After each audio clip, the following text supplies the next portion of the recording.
ugotovil sem, da sem recimo pogledal nek scenarij, ki sem napisal 10 let in so se nekatere fraze totalno ponovile. Čeprav sem mislil, tisti trenutek, ko sem napisal, da sem nekaj čisto na novega izumil. Pri poeziji se mogoče to ne bi moglo zgoditi, ampak tu se pač je in je potem sledilo eno veliko pregledovanje vsega tega gradiva. In potem se je nekako izluščilo, da pravzaprav vse, kar sem napisal, se sluča okrog enih 4 tem in to je poezija, radijska igra, s katero sem pravzaprav jaz začel kot literat, pa mladinska književnost in pa knjiga nasploh, pa tudi s knjigo povezano te festivali, recimo Dnevi knjige, pa knjižničarstvo nasploh. Ampak tega je še vseeno bilo veliko.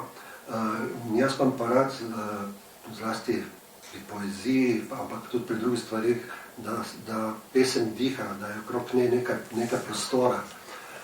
In sem si rekel, da bom izbral samo posamezne izseke na določeni temi in jih potem nekako povezal.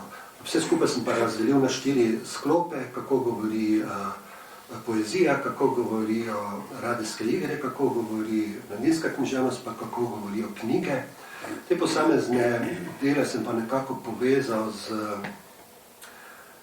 Hotel sem namreč narediti nek ritem, to pomeni, da nekemu malo zgoščenemu delu sledi malo bolj prosto govoreč, recimo prosto pisoč del, recimo, kjer imam neke teoretične izpade, sledi recimo opis neke razstave, fizično kak je izgledalo, neke resnobnosti, sledi anekdotičnost, tako da sem skušal ustvariti neko tako dramaturgijo, kot je zelo lepo napisala spremni besedi Petra Vidali.